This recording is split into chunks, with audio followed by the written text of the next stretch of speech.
Jesus. He said we're to love the Lord our God with all our heart, soul, mind, and strength, and to love our neighbor as ourself.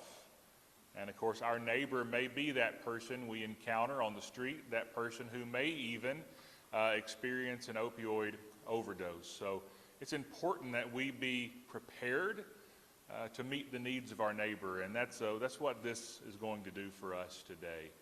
And so I'm thankful. I'm looking forward to the training that's going to happen with our students later. And Attorney General Griffin, I'll ask you to come now and give some remarks. Well, thank you so much. Thanks for welcoming me here. We actually met a long time ago, and in a different setting. But so we've been doing in a different setting. But so we've been doing these one pill can kill events at different 4-year and soon to be a lot of our 2-year institutions around the state. So we started off at the University of Arkansas, Fayetteville, and then we did UALR, and then we did UAPB, and this one is the fourth one. Did we do? No, okay. Yeah, Fort Smith last week. So we've got like 50 to do, and we're going to hit them all. And we're using opioid settlement funds, which is really, really helpful. These funds flow from the settlements we've had with pharmaceutical companies, with pharmacies, et cetera, as a result of the opioid crisis that hit our state, continues to hit our state hard, but hit our state hard over the last 20 years, I guess, but also the nation. You know, we've lost hundreds of thousands of lives, millions of lives. But something has changed in this fight, in this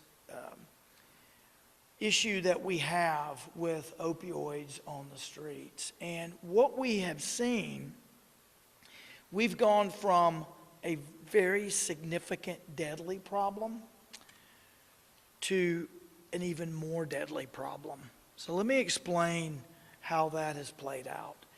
So the crisis facing the country was focused on prescription drug opioids. So the prescription drug opioids, as you know, have a medical use. They're prescribed by doctors, and they are abused by the individuals who get the prescriptions, and they're also abused by people who get them from someone who had a prescription, right? And we've been grappling with this and made great progress with this component of the opioid problem. We had the settlements, we have continuing litigation, holding some bad actors accountable. We have had an increased awareness and training with regard to our healthcare professionals on the dangers and what best practices, what they look like versus what used to happen. So this is ongoing, but we've identified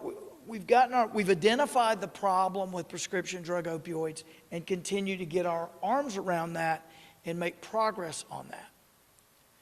The one thing we knew and know about prescription drug opioids is they are what they say they are, right? They're dangerous, potentially, when abused. There's a medical purpose, as I indicated. But when you get the bottle that says oxycodone, and my brother died from prescription drug opioids in March. He had bad back surgery, and the pain was so excruciating. For years, he had to live with oxycodone in particular. But the advantage when it comes to combating that is that when you look at that pill from a prescription bottle, what do you know? You know it's what it says it is. Produced in a prescription drug factory, pharmaceutical grade factory, still potentially dangerous, but it wasn't dangerous because you didn't know what you were taking. So enter the new problem that is on our streets now. A lot of it is nested in the 2-year, 4-year schools with young people, because that's who the bad actors want to get addicted, right? And young people are more likely to be out at parties, drinking, want to try something, right? And that's why we're targeting the age group, the younger age group that is going to be attending colleges, 2-year, 4-year, et cetera.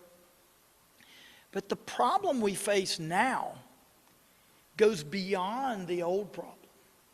Because now, when you hold a pill, you don't know what it is, right?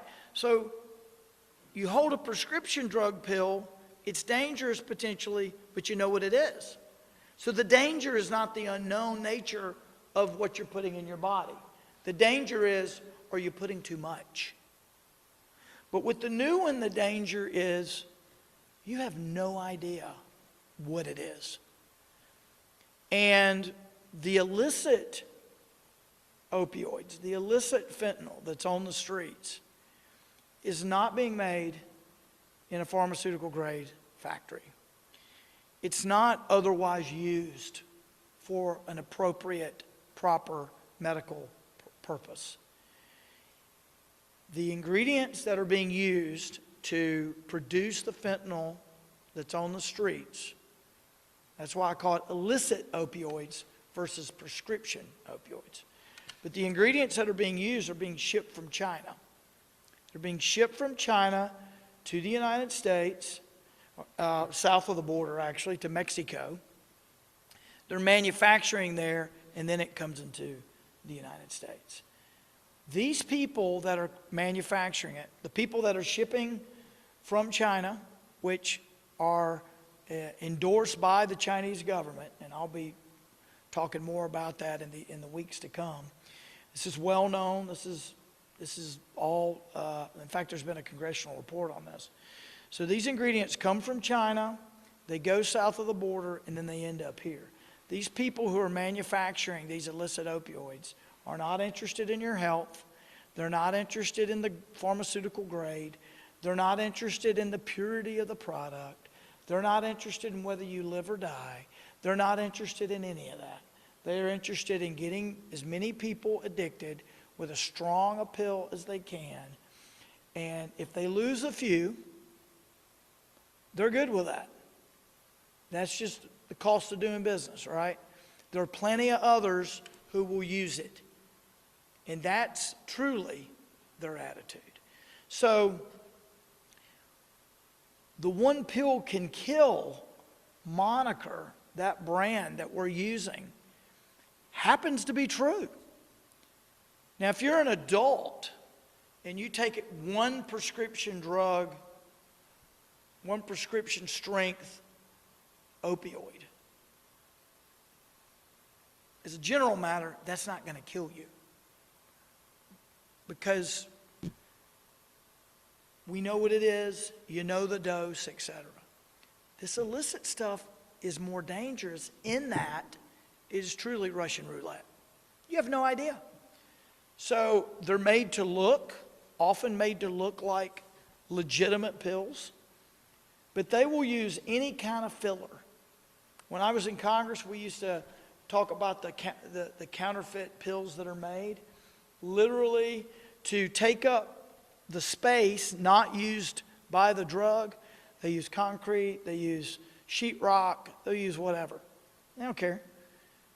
They just need anything to fill up the space because it doesn't take much fentanyl. It can be barely laced with fentanyl. And then whatever else is in the pill, the color, whatever, they don't care. Because they're not interested in your health. And so literally one pill can kill. And one pill can get you, at a minimum, can get you addicted because they're uber strong for a purpose to get you addicted quickly. And that next pill you get at the next party may be your last. You know, I said at the last press conference, actually the one before last, that I was talking about the chain of custody. Who's handled the ingredients and the pills before they get to you? You have no idea. So think about this. If someone said, here's a hot dog, and pass it down to 10 people across 10 countries, and it got to you, would you put that in your body? No, of course not. That's what you're doing with this pill, except the hot dog would probably make you sick. The pill can kill you. But that is the type of, that's the ridiculous nature of this. Who knows how many backpacks this has been in, how many nasty factories, where these drugs came from when they were ingredients, what was in them, what wasn't in them. You're just putting it in your body. And what happens is people's guard gets down at a party, they've had some drinks or a lot of drinks, and someone says, hey, you ought to try this. And some never wake up. And so this is really important, and we're tackling this in 3 different ways. So the awareness part is really critical. Educate people, inform people, so that they never make that bad decision, right? The second component is treatment. So if you did make a bad decision and something emergent happens, right? You pass out, you lose consciousness. What do you do then? Well, that's where the Narcan training comes in, right? We're going to train 75 people, which I think is that's a big number for this school. So we got 75 students that are going to get training today. And they'll be evangelist, force multipliers. They'll spread the awareness, but they'll be able to help on the treatment part. So on the treatment part, I'm using funds certainly to teach the Narcan and all that, but we're also helping with some of these facilities who provide treatment to those who are addicted. And then the third category is law enforcement, prosecution, right? Where we've got new laws that deal with fentanyl, and we help any way we can our partners battling it in terms of fighting the criminals. So you've got raising awareness so people never do it, never take it. Treatment for those who made that mistake, whether they need it to save their life immediately when they've had an overdose and lose consciousness, or whether it's a longer term treatment. And then we have the law enforcement component. So we're active on all fronts, and partners like y'all, that's really where we're going to make a big difference, because we're able to hit numerous people at once and have not a quick bumper sticker conversation with them, but an in-depth conversation. And when they start to learn how to save someone's life, because we've got dummies, they start to realize, wait a minute, this is like a mock-up of a human. This is real. This is medical training. And that flips a switch for some people. And they say, wait a minute, this is really serious. So I appreciate y'all teaming up with us. I just had a great talk with some of the students just on career and lessons I've learned unrelated to this. But you're going to have a great training immediately after. And we bought food, didn't we? Good. So any questions from anybody? Do you want to say any additional words? It's your microphone and your podium. No. We're thankful that you all are here today, and we're thankful that you think about even the small folks like us to come out and do this. So I went to college across town and was talking about, very well aware of the great work y'all do here, and have spoken right here. I don't know if anybody was in the room when I spoke here.